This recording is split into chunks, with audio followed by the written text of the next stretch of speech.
Jeff Apodaca. Eric Strauss. And welcome to Let's Meet in the Middle. In the Middle. This week we're going to be talking about, we're going to have some guests on. We're going to be talking about why you're Republican, even that you say you're not Republican. Why I stay with the Democratic Party. But before we get going, last week was a little heated because we talked about the wall, and I don't think that you and I are ever going to really kind of agree on some of that stuff. But I know last week we you and I some middle ground. Well, last week you talked about UNM, and you were concerned about UNM, and so. Well, the UNM, there's a big article, $4.3 million that they're just going to forgive. I guess we just eat that money. It's a state university anyways, so, I mean. By the way, it's not just UNM, it's New Mexico State. And so UNM. So for the viewers understand, it's $4.3 million that the athletic department has been over budgeted for the last 10 years. And what they're basically saying is that either the university, the sports departments can pay it back over the next 10 years, or with the surplus of money, they've decided to wipe out the debt. You know anything about how universities budget? Yes, but to be honest with you, do you just like wave a magic wand? Well, you have to understand UNM Athletics and New Mexico State athletic departments in Division I schools are marketing arms at the university, right? Absolutely. So marketing That's why arms, we still have a football program. right? Let's But be marketing honest. arms generate revenue, but it's also a marketing arm. And in any corporate America or anything else, even the Department of Tourism for the state of New Mexico is a loss leader because it's your marketing arm. So my philosophy is sports, specifically in New Mexico, will always be a loss leader. So are you good with the just kind of it wiping makes it financial out, sense. and move forward? It makes financial sense. It's off the books already. You're really basically taking from the left pocket and putting it in the right pocket. Agreed. But here's my kind of rub. Like when you look at UNM and how the athletic program has been run, to me it was very frustrating to see men's soccer go, which I think we have a lot of good young soccer players here. And why did they keep football? As much of a dog as it's been, football generates. Even that football generates 48% of the university revenue. So it all comes down to money. Right. That's it. Oh, absolutely. So, but by the way, basketball or football generates 89 to 93% of any university's money. So anyway, coronavirus. You and I are going to get back into this. And by the way, I do think people are overreacting with the coronavirus. I was in Denver last week. They have 2 cases now. They're up to, I believe, 6. New Mexico has no cases, but they have tested. I've been told they have tested 12 people. Yes. But I promise you, as those now we're getting over 1 million test kits out there, I can promise you we're going to have coronavirus all over the country. But, okay. In fact, right now we have 400, as of today, when we tape the show, 22 deaths in the state. And then if you continue to go, Mary Kay, pretty much every state, I got to imagine New Mexico. New Mexico will have it. Well, I gotta imagine here's my thing. Like, how on earth does running out and buying toilet paper and bottled water?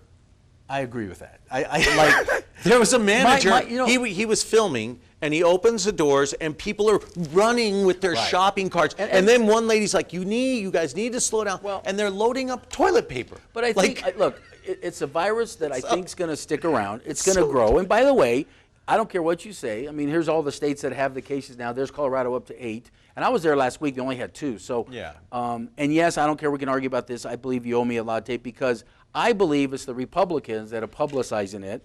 Politicizing it. Because, everybody's publicizing it. Well, because this week, actually, now this works for the U.S. government. He was actually saying, look, there's some concerns. It's not contained. It's going to spread. And he's really pushing, that's Fox News, by the way. But even the Republican governor, Larry Hogan he was on Meet the Press this week. He's there actually on all the news presses this week, basically saying he's living it because Washington's where really got kicked off, right? And they have the most deaths. He even said he wishes that your girl there with the White House, Kellyanne Conway, and the president would stop tweeting about this because he even said it's not contained. They had a conference call with the White House last week with 52 governors, and what they're basically saying is this is a serious outbreak. Only 2% of the people, we agree with this, only 2% of the people are dying, and so let's be with a 98% survival rate. Right, let's be cautious about it. I mean, but here's my issue. Here's your Republican dog. Here's your Republican attack dog for Trump, Gates, so he's making a joke, walking around the Capitol wearing that gas mask. And then, sure enough, someone in his district dies of coronavirus, and he gets attacked, and he's like, it's no big deal.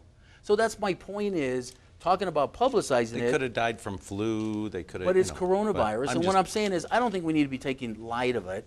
Even Cruz, who was at the CPAC, there were now two senators and a congressman. They think they were exposed, and they basically quarantined themselves. Which, by the way, I've told my family, if one of us got it, I would quarantine myself in my house. I wouldn't go to the hospital. I don't know. Can you self-quarantine? Yes, that's what most people are doing, by the way. If everybody went to the hospital, we're going to get more people sick. Actually, Well, you should. The experts are saying you should self-quarantine within your residence.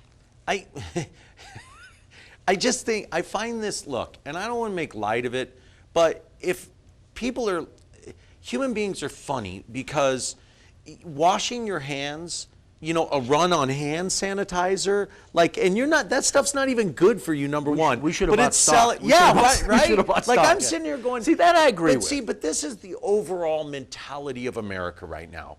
We've become such a sheeple country where people are running through Costco to buy toilet paper, and you're like, if this coronavirus is legit, do your due diligence. Wash your hands, disinfect. You know, I recently flew on a plane with the wife. We wiped down our seats with a bleach thing. As And I do of all the course, time. you I should do all just the do time. that All the time. anyways. Absolutely. And so, basic hygiene, and you know, like, people are freaking out. If you catch it, 98% survival rate. They're really not talking about that a lot. And I think, and it's just, look, it's the bottom line is it's overhyped. I agree, and you got to be careful with that. But my point is Trump saying we're going to have a virus in a month, an antidote in a month? That's just not true. All the experts are saying a year and a half. $8.3 A year and a billion half away. I mean, that. And where the Democrats attacked him on is his first proposal was 2.6, I think. They said it wasn't enough. They all agreed to 8.3, but you owe me a latte.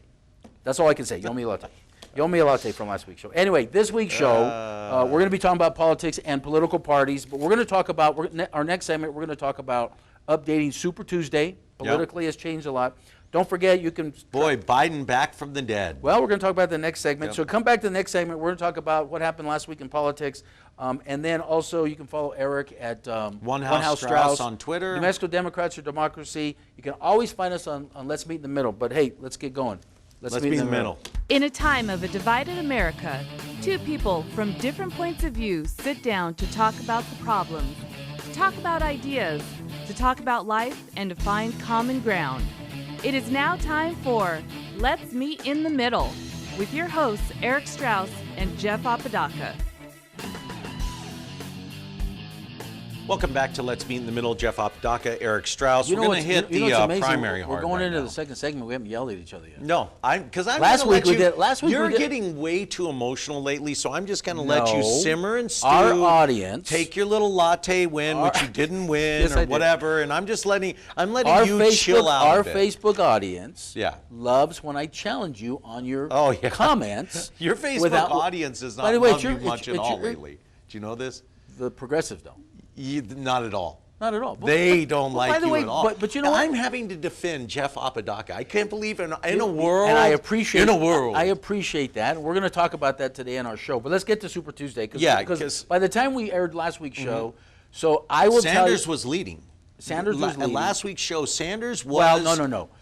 Biden won South Carolina. Oh yeah, but and then let me tell you. And then Biden basically look, and I don't care what anybody says. nobody wants to after vote s- for socialism. I'm just Exactly. telling you, Well, they don't. that's what I've been trying to tell you. It's- It's like so now Biden, look, he won I think 10 out of 13, 14 Yeah. states. Sanders did win the majority of states. Now, by the time the show airs, I think most people saw what happened last week. It's like Warren had no path; she dropped out. Obviously, Pete and Amy had no path; they dropped out. Bloomberg made it very clear that he got in will it. do everything he can to beat Trump. And I will tell you, I was in Denver last week. Deep pockets. I was in Denver last week, and I was with some of my friends that are big Democrats up there. Mm-hmm. They had met with Biden. They had met with Biden and Bloomberg. Bloomberg had made it very clear to them when he announced, you know, if I don't get if I don't have a pathway, I'm getting out and I'm helping anybody who's not a socialist.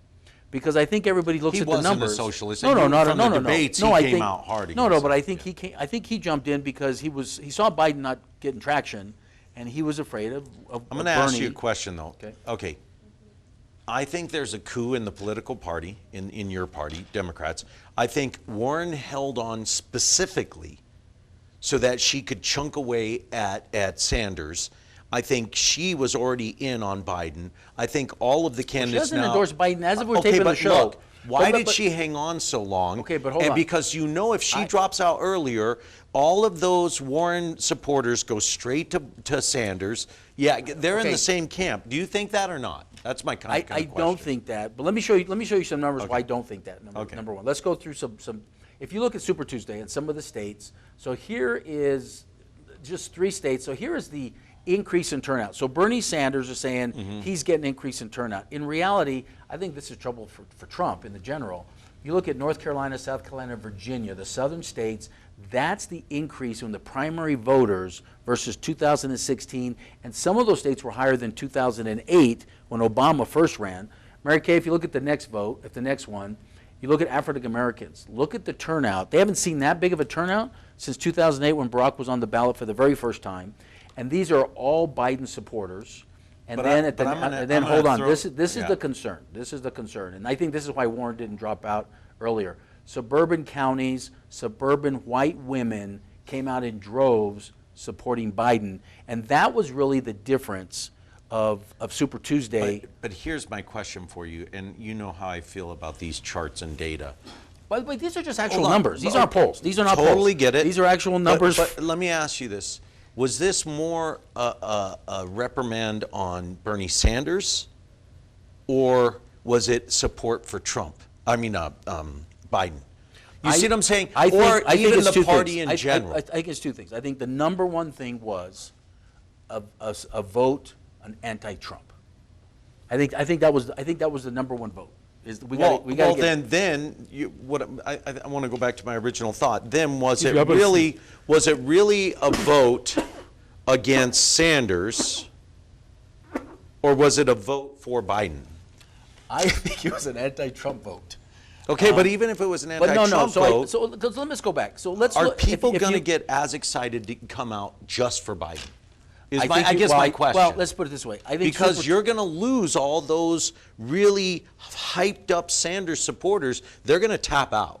They're not going to vote for Biden. They're not. They're going to check out. And that's what happened last year, or last election. That's how Trump got in. So, one, I don't believe the Biden people. I don't believe. Look, I think there's a big push on the Biden side because he's the sensible candidate. And by the way, I don't think there's anybody. Have you read some of the stuff from the Sanders? I don't think there's anybody that is real excited about any of the candidates. But what I've been telling you all along is if you look at the polling, you look at the exit polling, or even look at the votes, Bernie Sanders has been getting 26 to 30%. And according to the research and according to news reports and what I've read, that's about the same he got against Hillary. Correct. So what I'm saying is he hasn't grown his base. This motivation, everybody's showing up for him, it's just not true. Okay, but if he hasn't grown his base, he certainly hasn't lost them. And they're going to get even more upset because all of a sudden, Biden comes from nowhere. He's a horrible candidate. Let me tell you right now, Mitt Romney was a horrible candidate for the Republicans. The worst candidate you could have put up against Obama. The actual vanilla, most milquetoast. My same feeling is Biden does not get your party united or excited.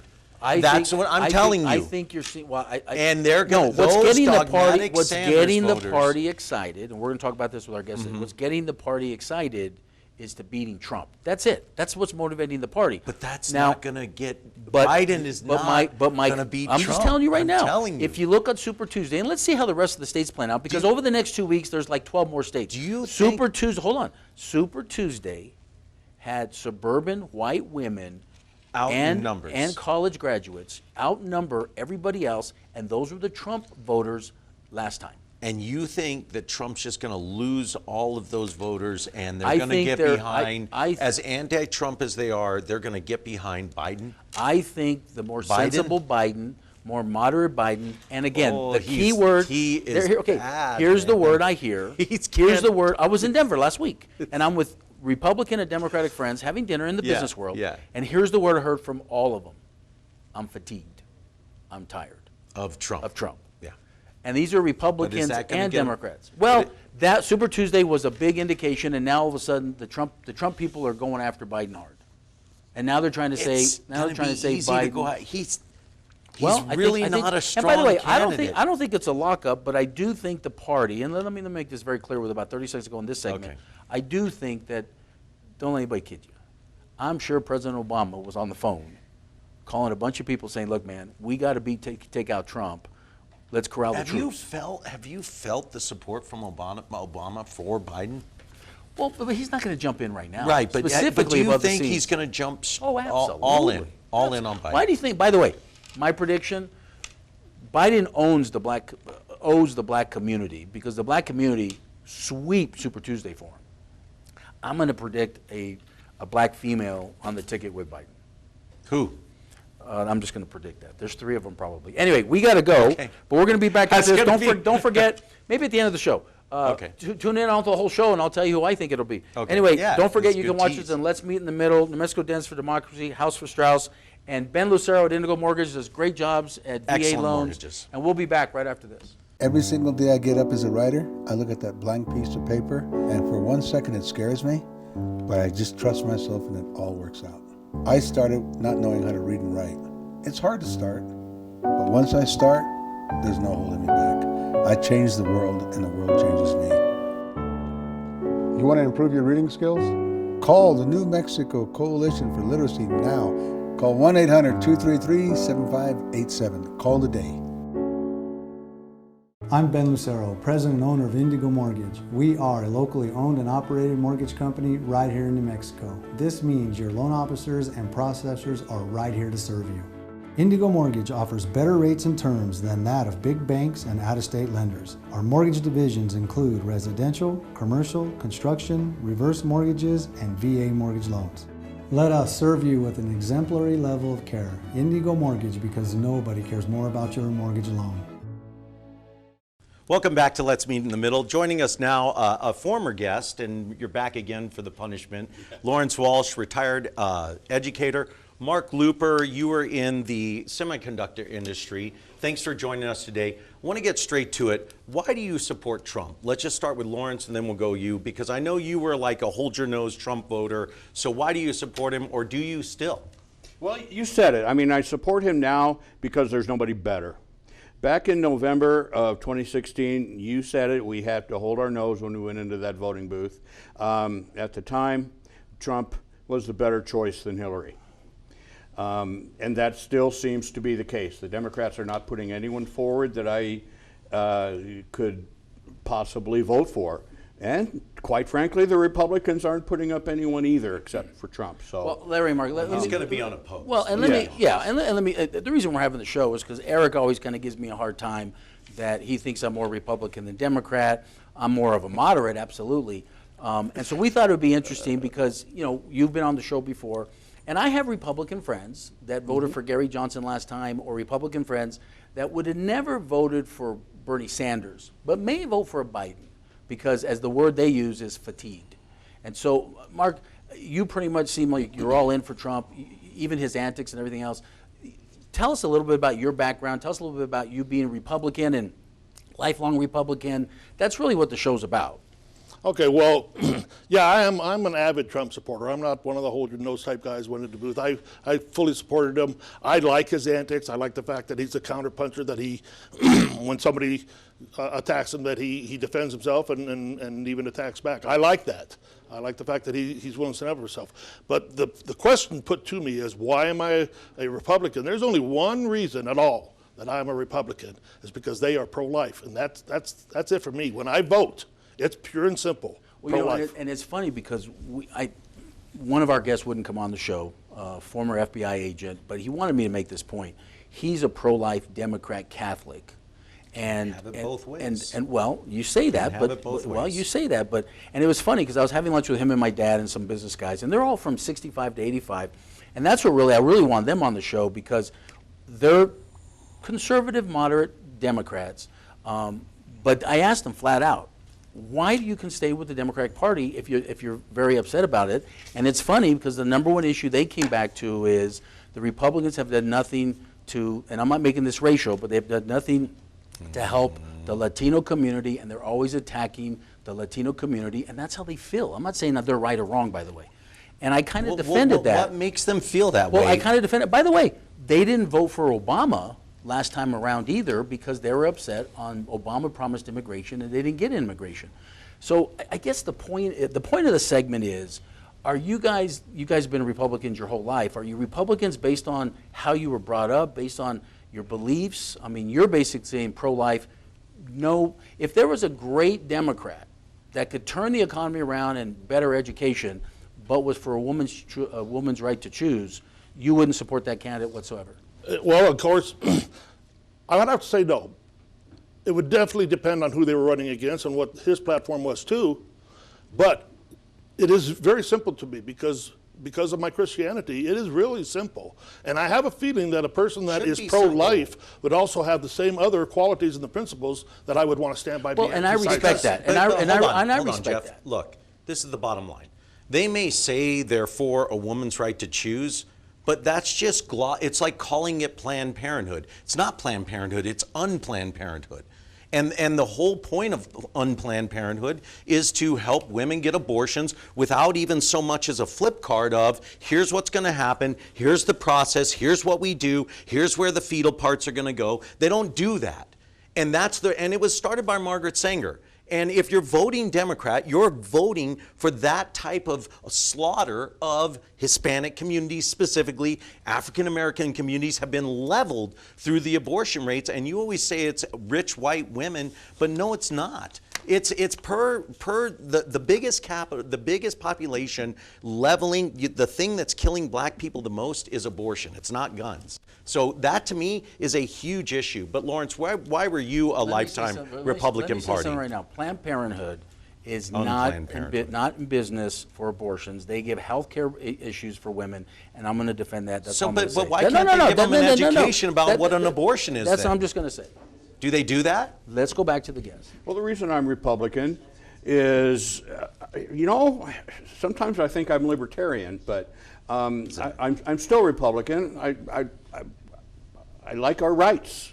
I don't care what race you are or what heritage you come from. We have rights. We have gun rights. We have rights to life. Even the unborn have rights too. And Republicans have a better track record of doing that. And I too am pro-life, and it would be very, very difficult for me. I'm not saying never, but it would be very difficult for me to vote for someone that is pro-choice. And my point, I'm going to throw that out there too. And Larry and Mark, I respect that, right? Because my wife and I have beliefs too on the pro-life and the pro-choice situation, and we have personal beliefs, and we don't think our personal beliefs should go towards anybody else that doesn't believe the way we believe. But I get that. But my point is how are we, if we get stuck on one topic? How are we? I mean, our whole show is about let's meet in the middle. Huge but topic, I'm not saying that. I don't disagree with you. But my point is you guys are Republicans, and I get that. We're here to discuss basically why we're lifelong Republicans, because we know, look, I'm a lifelong Democrat, and I don't agree with 80% of the stuff. Well, I shouldn't say that. I don't agree with 50% of the stuff our Democratic Party's doing right now. I don't agree with 80% of the socialist side of our party's doing whatsoever. And I tell Eric all the time, you have to, in the Latino community, and I'm Latino, so that's my background, that's my heritage, that's how I grew up. In the Latino community, you have to invite us to the party. And what I've always said, and I sat in a meeting with George Bush's people when I was at Univision, the Republican Party is horrible about reaching out and talking about values to the Latino community. And I'm not going to go about the black community or the women community. I'm just saying with the Latino community, because that's my heritage and my background. I mean, what do you guys say about that when you look at the diversity of the Democratic Party and the lack of a diversity in the Republican Party? How do we solve that and all work together? Well, first of all, I don't agree with everything the Republicans do either. Right. Okay. Right. Most of the things I lean that way, but let's talk about diversity. Right now, the presidential election, we got two old white men up there. So let's talk diversity. But see, they lie. And this is the point. They absolutely lie to the minority community, and they convince them that the government can solve all their problems. If you look at Hispanic, Latino community, they are conservative at their core. They love family. They love children. They're spiritual. They're Catholic. They believe in the sanctity of marriage. It's like, what about these Democrats with late-term abortion bills and unplanned parenthood? What bonds them to that party? It's the lie of, we're here to improve your lives. 80 years of Democratic rule in this state, and we are at the bottom of everything. And your party somehow always finds a way to dodge it and say, it's the evil white guy, the rich white guy that's keeping you down, and they bought it hook, line, and sinker. Am I wrong on that? Let me ask you a question on Eric's rant, because that's what he loves to do. This is for our guest, but on Eric's rant. So let me ask you a question. And I'd like to hear from all three of you. You go last. I'll keep it to 30 seconds. What has the Republican Party done to help and reach out to the Latino community to say, come vote for us? What have you seen? I don't think of things in terms of race. I think in terms of the overall good. And one thing the Republicans tend to do, yes, there are exceptions, but one thing the Republicans tend to, you know the old saying, give a man a fish or teach a man to fish. Absolutely. Okay? By the way, that's in the Bible, and that's what Jesus taught. And being an educator, and I'm a on the follower side of Jesus Christ. Teaching a man to fish. Right. If you can't make a living, go back to school. Get off of drugs, Larry, whatever I don't is your disagree problem. with you. What has the Republican Party done to educate Latinos or anybody on that topic? Let's go back to 2016. Not a whole Okay, lot. hold on. Not a whole lot right now because they're being stymied by Congress. Okay. Marco Rubio, Ted Cruz, Ben Carson. Who was the 2016 Democrats? We were reaching out. Hold on. We had these guys up for the presidency. Okay, Ted Cruz, Marco Rubio, Ben Carson. Just because you had three candidates that were running, I don't disagree with you. Just because you're having three candidates, you got to look at the lower levels and what the party was reaching out to. I'm just telling you what my conservative. How did they ever get to the positions that they're in? They obviously have the Latino support. They come from very. Ted Cruz not so much. They come from and the Cubans down in Miami are all Republican, by the way, and they're Republican because they got mad at JFK. But they are Latino, aren't they? They wouldn't say that, but they say yes. I would agree with that, but my Cuban friends say no. But my point is, what does the Republican Party did? Because let me tell you, George Bush W. won the majority of the Latino vote. That's just a fact. And what did he do? Him and his campaign reached out to the Latino community, and he served the Latino community. So if you look in my lifetime, I'm 58. If you look since 1962, when I was born, JFK and George W. Bush has reached out to the Latino community in a very aggressive way and won that Latino community hands down. Now, I believe that Latino community took George Bush to the White House. JFK so far back then, I doubt it. But my point is I'm basically saying what my friends are saying, and you're always wondering and snickering. I'm not. Why? I haven't said a word. I know, but it's your turn. It's your turn. You nothing. It's awesome, by the way. But it's your turn. So what has the Republican Party done? The Republican look. Community? Here's the problem with pretty low among all sectors, by the way. And Democrats have nothing to do with that. Look, let me just tell you we all work together on these That's things. my and point. It's looking good. And Obama and George Bush W. before he left office put a $1.7 trillion stimulus package together.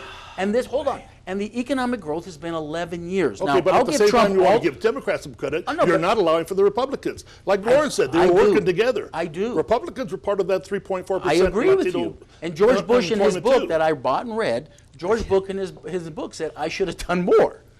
And Obama even said I should have done more. But that's my point. Okay, so go ahead. What is your non-Republican party? Because he doesn't consider himself a Republican. I'm not a Republican because I'm smart enough to vote for the best candidate, right? And that's the bottom line. I'm an independent thinker. The mere fact that I'm sitting here with you. If I was some dogmatic Republican, I would have gotten rid of your friendship a long time ago. But I'm not. I'm a common sense guy, and I don't let things get so emotional where I'm going to lose my cool and just be blinded and say, I'm going to push the red button. It's just, that to me is the most, but what I am is I'm a self-made man. I lived on my own since the 8th grade. If you want to know why I'm a Republican, hold on. I want to get there. Summarize it because we're I will.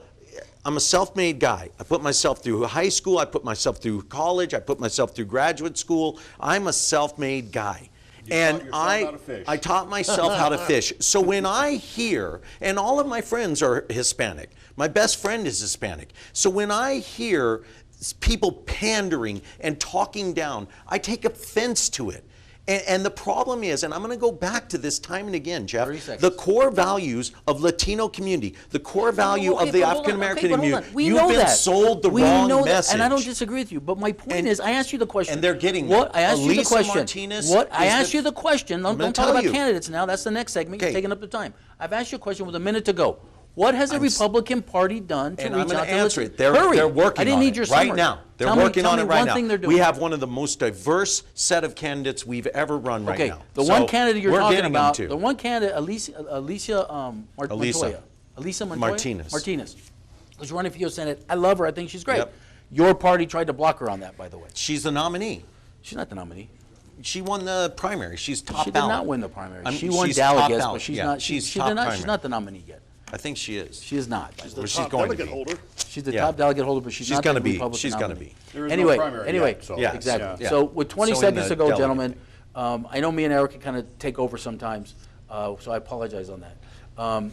With 20 seconds to go, what recommendation do you have to the Republican Party to reach out to minorities that you say you guys need to win? I would say just keep on doing what we are doing. I do believe that Trump is reaching out to them. Like Lawrence pointed out, that the unemployment rate is already getting lower and lower among not only the Latinos, but everybody. But I think just doing what we already are doing, he is reaching out to them. He's got a lot of Latino support. It wasn't 60 million white people that voted for him in 2016, so he's getting the support. Let's just reach out to people and stop labeling them. We all have one vote. It doesn't matter what race we are.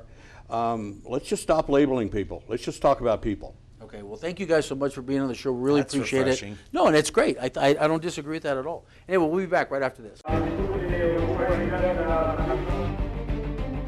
We'll be ready to hear it What peace process you are talking about? as they hear. 35 years and we're getting nowhere. They're evil. That's all they are, evil. Feel it It's all because of your politics. as they feel. We have to stop murdering each other. See it as it is. As long as this problem is not solved, more suffering will happen. Maya Margit for the Media Line. Charles Biblazaire for the Media Line. The Media Line This is Felice Friedson reporting for the Media Line. changes the way you see news. Visit us at themedialine.org. Welcome back to Let's Meet in the Middle. Blair Dunn, former chair of the Libertarian Party. Just so our and audience Ron knows, just so our Trujillo. audience knows we're having fun at commercial. You're- Even though okay. sometimes we get at it, we have fun. That's why I love you. Okay. See, and if I did that to him, he'd be losing his lid. That's not true. Blair Dunn, former chair of the Libertarian Party, and now you're part I wasn't chair. I was Okay. a candidate.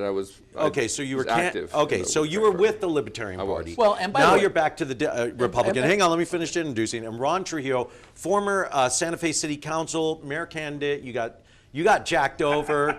On You the- should on be the right to- bitter on and the just right to- come over to the on the right- dark side. Come hang No, out with but- all the evil white people. But We the love you. We'll but the love reason, you. Don't but worry. the reason we wanted Blair and Ron on is because Ron and I have had many conversations, Mm-hmm. and then Blair, I mean, actually, his grandfather and my dad served together, Yeah. and his grandfather was a Democrat, very conservative, and my dad and your grandfather got along Well, like would this. be a Republican. Yeah, I get it. And so then your dad's Republican. Blair was a Republican for a long time. Switched to Libertarian, and now he's back to I guess. Well, it's even more complicated than that, but I can explain that in a minute. Okay, Go on. but Ron, I want to start with you because I really want to know, and Jeff and I go roundabout. When did you discover that you were a Democrat? And I'm going to say, and I would almost bet this, that you're a Democrat because your parents were a Democrat and you got raised as a Democrat and you never got away from the party because you haven't realized that the Democrats are screwing you over. But go ahead. By the way, There you go. That's a loaded question, everybody by the who's 90% of the people that are belong to a party started usually probably the way you just said, through family and friends. Grandparents, Democrats. Parents, Democrats. Me, of course, Democrat. You know, but you do come into your own as you grow older. You understand that. Once you get involved in your party, you understand. And that's the thing. I've been involved in my party since 18. Very. I consider myself a good Democrat. I really do.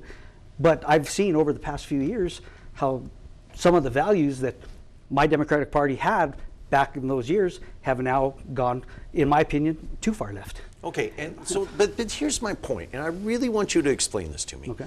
Because I'm pretty deep into the Latino community. All my friends, we're gonna have a matanza at the end of this month. They're gonna shoot a cow right there. The kids are gonna play and butcher its head. And Get to the okay, point. but my point is this: every core value you have is more aligned with a conservative mentality. Guns, livestock, animals, matanzas, Yeah, but church, get Catholic, ceremony. to How the on point. earth do you feel like the Democrats embody what your people stand for? Like, what is it? Now, are you talking to Democrats now or Yeah. Democrats No, then? Democrat Because the now. Democrats now, it's a total different party. It is. The Democratic Party has changed drastically in the last 5 years. Yeah, in the last my 5 opinion. years. And It's I'll only give you happened in the exact. last I'll give you exact. I mean, you had that conversation earlier. In Santa Fe County. It's like a person like me who's a moderate. I'm not welcome in my party no more. It seems that way. I've told you that times that we have gone to a party, right? Here come the Republicans. That's what they'll tell me. That's it. Because of my conservative, I do have some conservative views. And look, I mean, I'm going to tell you, Blair and I become friends. We got to know each other in the campaign. I literally had Democrats tell me, the progressive side, not everybody, the progressive side of the Democratic Party is you're too friendly with Blair, you're too friendly with the Republicans. So Blair, let's talk about you, because you're interesting, because you went libertarian and now you're back to the Republicans. And I want to ask you, because I saw your post this week, and it was the pre-convention. Tell us a little bit about your post and tell us about the Republican Party and why you're back. Well, I think this gets to the point that the Republican Party, Eric, you're asking him how he belongs to the Democrats. Well, I've had those same feelings in the Republican Party. And let's back up even a little bit further. My grandfather left the Democrat Party because he was a pro-right-to-work Democrat, and the unions ran him out when he ran for governor. Mm-hmm. He left the party. So I registered at 18. I registered as a Republican because my mom told me to. She's actually a libertarian herself. And if your grandfather would have done better and the unions didn't turn on him, you'd probably be a Democrat today. I would have. Yeah. But you go to 2008. My dad runs for Congress, and there's this huge amount of infighting, just like there was with the Democrats. We had this huge amount of infighting. Pierce leads the charge to going after my dad on being unsupportive of the Patriot Act.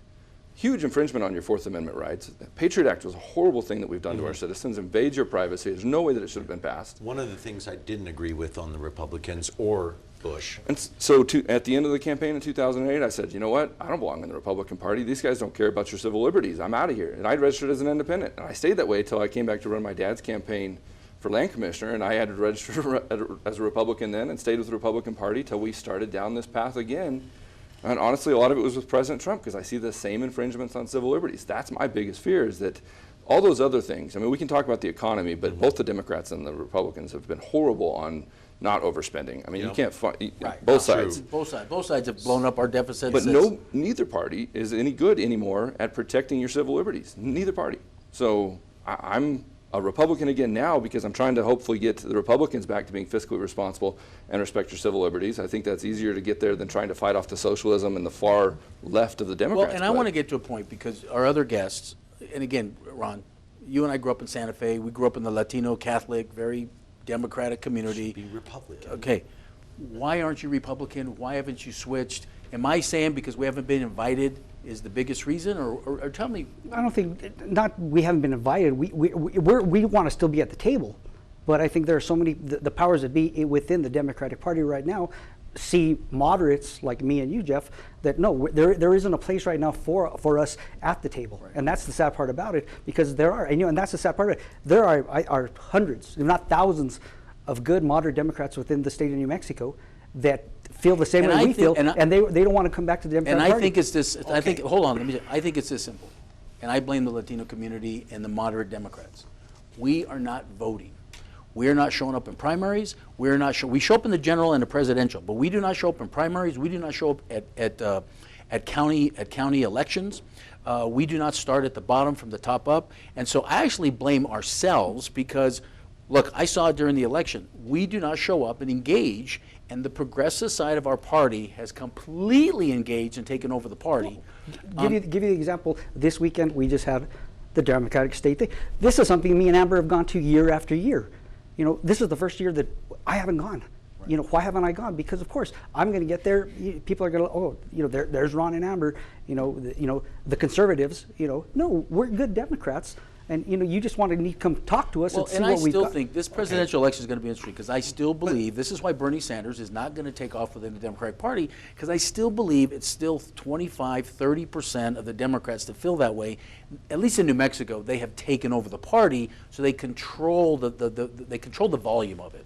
So, but can I ask you a question? What is it about the messaging of the Democratic Party that makes you say, I'm still a good Democrat? Like, what are the Democrats doing that the Republicans aren't? To me, it feels just about race. Honestly, you know because again, if we go back to core values, and that's why I've never been like I never even considered being a Democrat, because I hate being pandered to. I hate being told what I cannot do and that I need government help and the government will solve all my problems. That drives me nuts. Okay, so what was the messaging? What you're saying is what are the Democrats, I guess, doing good that bring in the Latino, messaging? That bring in the Hispanic, you know. I'll give you an example. You know, you have the big shots in Washington. You know, when you get a person like Ted Kennedy, who comes, you know, who was very big in northern New Mexico. You know, but he always remembered, you know, the people that he worked with. He'd always come back, and he'd always have that relationship with the people here in northern New Mexico. Hey, you know, something like that. I don't see that with a Republican candidate, whoever it be, you know, somebody big in Washington that still has that a tie. Like you could say Cruz. I'm sorry, I don't consider Cruz a good Hispanic. And again, Cruz is a Cuban, and the Cuban community is very Republican. And so the two Hispanics you guys are talking about are Cuban, that are basically Republicans. Okay, but Blair, I want to get to Blair. Blair, you were at the Republican Party this year. You made some posts about the same old, and you're not seeing diversity there. Tell us a little bit about your post and what you saw. Well, it was the same thing. So you have, and it is, you want it, right now, less than 30%, I think, runs the Republican Party. But I had a post dealing with the fact that you have these attack trolls that are going out, and if you're not 100% worshiping the ground that President Trump walks on, it was uncomfortable to be at a convention. They'd go after you, and they go after you on social media, they go after you everywhere. So it's the same loud fringe chewing on everybody from the sides, and they have control right now. I think ultimately, whether it's Goldwater Republicans or Kennedy Democrats, I don't think that the country was as far apart when it was those two groups of people and they were able to work together. And Eric, and I'm telling you, I have too many of these conversations. There's 60 to 70% of us, more of us, just in the middle. It's just the ones in control or on that fringe, and they're the loudest, and they spend the most time doing it. Yeah, well, I'll give you an example. During, you know, on Facebook, Jeff knows. I mean, I post. I've been on the Biden. You know, I've been riding with Biden even before he jumped on board. I like the man. I like what he stands for. You know, now all of a sudden, you know, before here Sanders was in the lead, boom, boom, boom. I'd be getting it from the Sanders people. Now Biden, he's jumped up. Now I'm getting it a lot from a lot of my old Sanders friends, and the Sanders people said, "Oh, he doesn't have a chance now." Now they're attacking me. You know, because I've been with Biden, and it's just, you know, and that's the whole thing. Our last segment, we have a Facebook posting on our stuff, and I made a comment this week, kind of it was more of like, hey, we're finally waking up because we're getting a moderate candidate. Completely was attacked on social media, as I expected to be, by the way.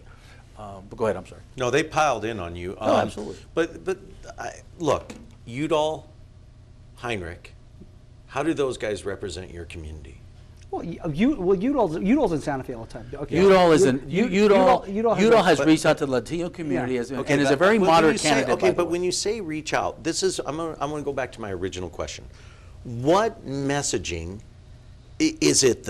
I'm for the middle class. I'm against corporations. What messaging is working on the Hispanic community? Because you keep talking about the Republicans don't reach out. How can the Republican Party reach out? What messaging is working with the Latino community? It's specifically the conservative, because for some reason it still feels like if you were to switch over to the Republican Party, they would roast you as being güerito or whatever. And you know what I mean? Of course. And so what message locked you into Democrat? What message locked me into Democrat? You know, I think it's just going with my father and my grandfather to all the primaries, going with them to the delegate selection. I was always around it. So you know, as you're growing up in that community, of course you get those values. You understand them. But like the values of working class, is it you know what I mean? Susanna's a great example, right? Yeah. That campaign reached out, and even though there was a long-time, high-profile Democrat that had been in that race with her, had been the lieutenant governor, they were still able to reach the Latino community in northern New Mexico in a way that almost no other candidate has. But Gary did in northern New Mexico as well. He was popular when he ran for governor, and that was because it was those messages. It's those conservative values that reach across aisles. And the governor, Martinez, did not put anything about being Republican on anything up north.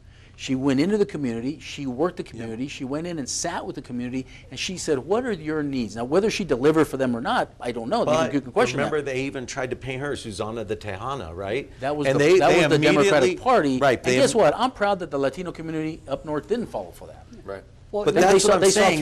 But it came down to messaging with Susanna, right? And it was Susanna Martinez. And what I'm curious is, how do Udall and Heinrich doesn't even live here, Heinrich's in Washington, how do they represent the Latino community or even New Mexico? Okay. Well, okay.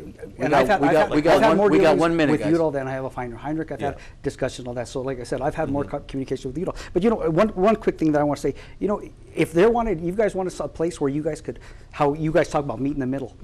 I belong to, when I was on the council, it's called NALEO. It's the National Association of Latin Elected Officials. And that brings together Democrats, Republicans, and at all our conventions or whenever we had there, it was just so amazing. It was Latin American, Latinos, Hispanics, but we were able to have discussions about what's happening in your community. And I'm thinking, wow, I would be talking to a Republican. Well, we're doing this in our community. Like, wow, you know what? I'm going to talk to my people here in Santa Fe, see if we can address and possibly bring that. So that's the kind of thing. I wish our parties were more like that, where you'd have that unity. Blair, with 30 seconds to go, let me ask you a question. So on the Republican side, what can the Republicans do to reach out specifically this election year to minority communities? Talk about the issues, don't demonize the other side, right? I mean, that's the big thing. You said you vote for the best candidate. That's the message that the Republicans should take out. We're the best candidates because these are your values and we represent your values. Forget worrying about whether or not they're Democrats and whether or not they support Bernie Sanders or Biden, whatever. Talk about why they're good for New Mexico. Right. Anyway, you guys are on Facebook all the time. You can follow Blair on Facebook. You can follow Ron on Facebook. You can definitely follow us on Democrats and Democracy and be attacked with us. By the way, thank you, gentlemen, for defending us when we are on social media, and thanks for being here today. But hey, we'll be back right after this. And Indigo Mortgage, VA loans, do the best. So give Ben a call. Anyway, we'll be right back after this. Find us on Facebook at Let's Meet in the Middle, or you can email us at meetinthemiddlenm@gmail.com. I'm Ben Lucero, president and owner of Indigo Mortgage. We are a locally owned and operated mortgage company right here in New Mexico. This means your loan officers and processors are right here to serve you. Indigo Mortgage offers better rates and terms than that of big banks and out-of-state lenders. Our mortgage divisions include residential, commercial, construction, reverse mortgages, and VA mortgage loans. Let us serve you with an exemplary level of care. Indigo Mortgage, because nobody cares more about your mortgage loan. Welcome back to Let's Meet in the Middle. It's definitely a fascinating show. It's a head scratcher for me still. Well, and but I have learned a lot today about what are the points that matter to both parties, and I'm getting what you're saying. I think there's a big divide along those hot button issues like immigration, the wall, abortion, and I think core values, that type of thing. There's a couple things. You and I talked at commercial, and what I tell people all the time is like, when you look at the top 10 concerns in the Latino community, immigration, the wall is like 7th. But the first thing that we ever get attacked on is really that immigration. And really, we sit here and go, wait a minute, man, I need a job, I need education, I need good paying jobs, I want small business. And let me tell you, I think Blair said it the best. Goldwater Republican, and Ron and I call ourselves JFK Dems. But this is a meme actually Ron sent me, and there it is right there. Democrats then versus now. I mean, look at JFK. Ask not what your country can do for you, but ask what you can do for your country. And then AOC, who's trying to represent us, we want free stuff. We want to chase Amazon and 50,000 jobs away from New York that pays $132,000 a year. And not just that, the whole loan forgiverse. But that's what I'm saying. It's just so idiotic. So what I'm saying is, idiotic stuff what I'm saying on is your today, I would bet you. Well, first of all, if we went through 10 things, every one of our guests, besides maybe being pro-life, and I think Ron and I have our own personal feelings, but we're not going to be judgmental as our faith teaches us.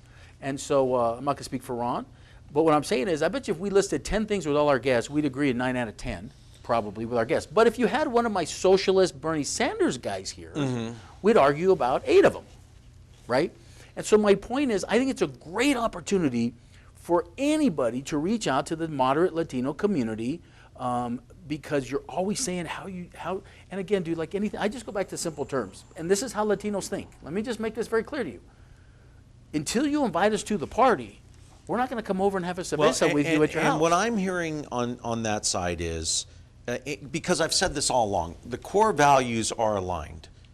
Spiritual, family first, working hard, hardworking. But here's my thing. It just drives me nuts how your community gets pandered to and you put up with it. I just come from such a different ilk. Like, I believe that you make your own way in life and that no one can stand in your way from letting you do anything. And maybe that's just because living on my own for so long. And by the way, and so many successful Hispanics right here in New Mexico. How many? How they all many? feel the same way. Right. But so again, I guess at the end of the day, it just comes back to immigration and race that pushes you away from those. No, it's not just that. A couple of things, though. Number one, I think Ron said it the best. The progressive takeover of the Democratic Party of New Mexico has really only happened in the last. It's real, too. Well, it's real, but it's really only happened in the last 4 or 5 years. And it's getting worse, by the way. Well, and it really took over in 2018. They really cemented themselves in 2018. And so my point is... I want to ask you an honest question. Okay. If you look at guys like Ron, who we had on the show, and you look at most Hispanics I know, are you really going to vote Michelle Lujan Grisham a second in 4 years? I ran against her, so... I know, but let me just tell you... There is a reason I ran. But again... Hold on. But how many of that community... But again, it depends who the Republicans put up. If you put up a typical person that's going to attack the Latino community instead of welcoming them, absolutely they're going to vote for the governor. So you're saying that if the Republican Party could get away from immigration and the wall, they would win more conservative Democrats over? Or at least bring us to the conversation instead of attacking us, and bring us to the conversation. And at the same time, you have to recruit candidates that can draw people with you, right? Because, look, Latinos also want to see themselves running for office. I'm going to go back to Heinrich and Udall. But those guys don't even. By the way, they don't even have to run a campaign anymore. Let's be honest. I don't disagree with you, but I'm going to defend Tom Udall here. Tom Udall represented that district for a long time, and Tom Udall since the 80s. But is he a candidate that looks like your community? No, but Heinrich, but is he a candidate that looks like your community? Not at all. So, again, I'm going to go back. I don't know if it's... Okay, but hold on. Tell me the people that ran against him. Well, I don't know. Like, wasn't there... Mick Rich. Does that look like the Latino community? Steve Pierce. Does that look like the Latino community? But let's just say this. I agree, but it's not really about the look, I don't think. It's more But it's about reaching out to the community also. So we're talking about the Latino moderate candidates, or Latino moderate voters right now. What I'm saying is you're condemning Heinrich and Udall. But I'm not condemning. I'm just saying but like, how can you guys vote for them? Of how they don't. But look what they ran against. Mick Rich and Steve Pierce, who basically is attacking all the time instead of welcoming us. Right. That's what I'm saying. I get it. But attacking on the immigration and the wall again. That's really where the rubbing point is. Anyway, I think we're going to be back. So, but maybe I'm wrong on that. Well, and I think there's ways we can meet in the middle, and I hope our audience do that. We're going to be back after this because our new segment at the very end is about social media and our post of the week. I am a nurse, a firefighter, a college student, a mother, and I am an American soldier. I will always be ready for every storm and disaster that threatens my community. I will always be there to protect my neighbors, my family, and my country. We are the Army National Guard. We are the Army National Guard. We are the Army National Guard. Visit nationalguard.com to learn more about part-time service. Get along down the road. We got a long, long way to go. Scared to live, scared to die. We ain't perfect, but we try. Get along while we can. Always give love the upper hand. Paint a wall, learn to dance. Call your mom, buy a boat. Make a friend, can't we all get along? I'm Ben Lucero, president and owner of Indigo Mortgage. We are a locally owned and operated mortgage company right here in New Mexico. This means your loan officers and processors are right here to serve you. Indigo Mortgage offers better rates and terms than that of big banks and out-of-state lenders. Our mortgage divisions include residential, commercial, construction, reverse mortgages, and VA mortgage loans. Let us serve you with an exemplary level of care. Indigo Mortgage, because nobody cares more about your mortgage loan. Welcome back to Let's Meet in the Middle. Let's get right to our Twitter and Facebook questions. Well, no. So what we're trying to do is like, and we talked a little bit about it, but this week, because we're going into this type of a show, we posted this week on Democrats for Democracy and New Mexico Minute about which has been like people are getting horrible. Well, and I posted people like, hey, really mean moderates media. are waking up, and so. Look, let's meet in the middle. Our topic was going to be about the moderate candidates and the moderate voters this week, so I posted it last week, and you saw it. I mean, half of the people attacked me on it, and then they were like, the sore Bernie loser, Sanders sore loser. are like blind followers. I'm telling you, the Bernie, and I'm not saying the Bernie Holy people. macaroni. Bernie Sanders is a mean, angry man, as much as Trump is sometimes mean and angry too. So it's going to be very, very, very. And so we're going to continue posting on Sanders social media. isn't going to be your nominee now. It looks all roads point to Biden. I think the Democratic Party is realizing, when you looked at the numbers, the Democratic Party is realizing a Bernie Sanders candidate is going to lose against Trump. And if you look at any polling or any conversation, it's called fatigue. And the Democrats, anybody but Trump is the motto, right? Yep. And so I think you're seeing that. And by the way, I do believe that President Obama probably got on the phone and corralled everybody very quietly to go behind it. And then the next 2 weeks, we're going to have... Is Obama still wielding that kind of power in the Democratic Party? Absolutely, dude, absolutely. And the president, as George Bush still does, as Trump does in the Republican. I don't think Bush has that kind of... Well, as Trump does when you have that. So, but anyway, look, I hope everybody enjoyed the show this week. It's a little intense sometimes. Still a head scratcher to me. Well, and again, invite us to the party. We can have the conversation. Maybe you're invited to the party. Every conservative Democrat out there. Maybe what we should do is have Steve Pierce and Mark Ellis, the head of the parties, and have an entire show on this. $100 they wouldn't come. But let me just tell you this. This is my final thought on this. Okay, 10 seconds. I have a theory in life. If I'm not uninvited, I'm coming to the party. See, we'll talk about you have that. to uninvite anyway, me. So hey, I hope know you enjoyed the show. But hey, New Mexico, never give up and always find a way. Well, I'll make a difference in the world. God bless you guys.